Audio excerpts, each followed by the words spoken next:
Now, your fantasy world isn't done when you've drawn its coastline, made the maps, or finished the language. No, it's done when something actually lives there. And nothing really lives in Ritia right now. Now, we all know wyverns as being reptiles, right? So let's make this one a mammal. The species is called Viberna rhunae, Rhunian Wyvern, and its range stretches all the way from Rhunia down south into South Ritia. I sketched this little body yesterday. I made him related to a bat. An adult stands roughly 3 meters tall and can reach a wingspan of 7, let's say to 8 meters.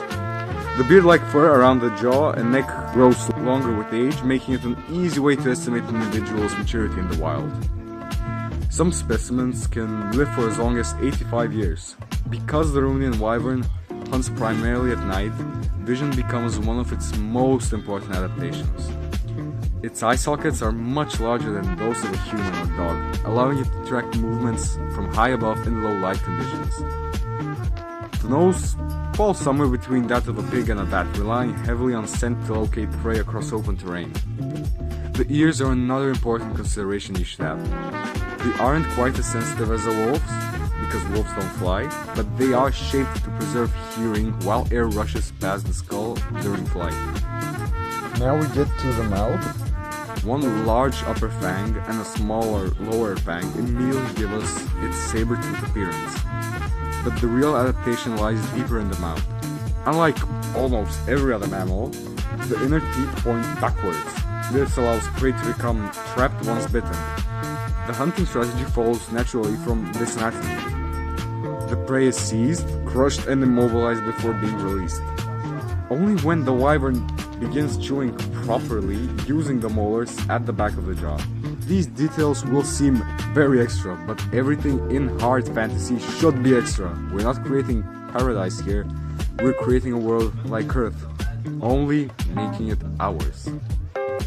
Now, back to it. This guy eats deer, large rodents, sheep and occasionally humans. The body itself is extremely lean.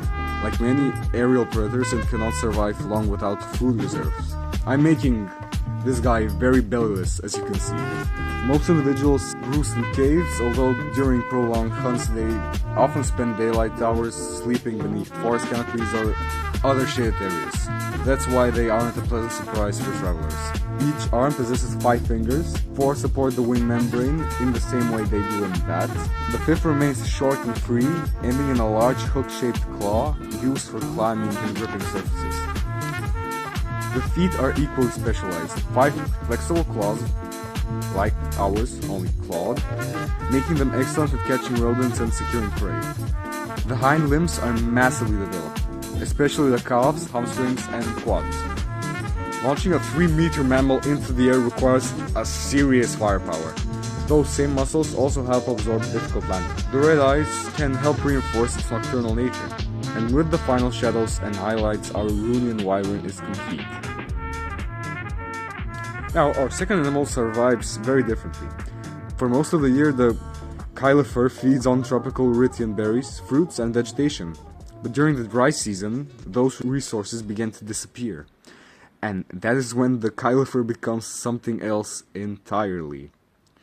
When wolves gather around a fresh kill, they sometimes find themselves interrupted by a 1-meter tall wall of armor charging directly towards them.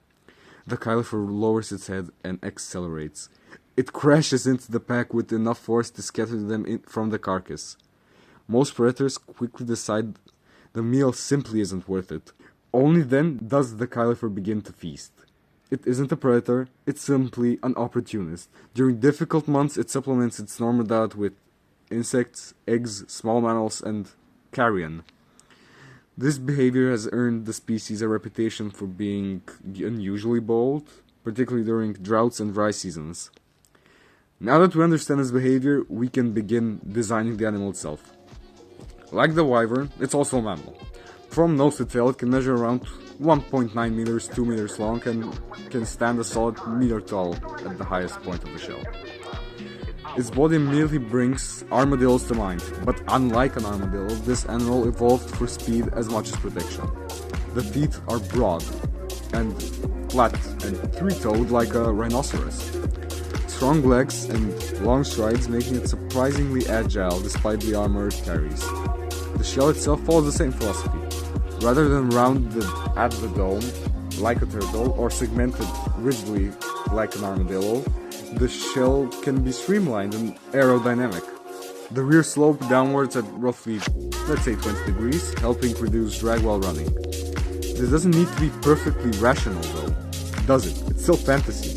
The tail can be long and muscular, but without armor, ending in a tuft of hair that can hint at distant evolutionary relationships with larger mammals such as rhinos or elephants. The face originally leaned heavily towards reptilian anatomy, but we'll pull it back towards mammals. Now, let's give him some short tusks here from the upper jaw, while the nostrils sit side by side in a way like a pig or an elephant's. Hair runs from the top of the skull, down the neck and along the legs. This mammal belongs to an entirely new genus, the Conchetredigitis, literally meaning the three-toed mussels. Mussels like clams. They looked clammy enough to some ancient origins, so that's why they called them that. This particular species becomes Conchetredigitis cursusae, the running three-toed mussel. The Rhunian word for armor is Kyllifere, which eventually gives us the common English name for the group, Kyllifers. Let's give him some tattoos on the old shell, because why not, we can. This is the beauty of world building, doing what you will to something that exists only in your head, actually. Now to finish the illustration we'll add some tropical vegetation, and with that Ritia finally has some wildlife to call its own.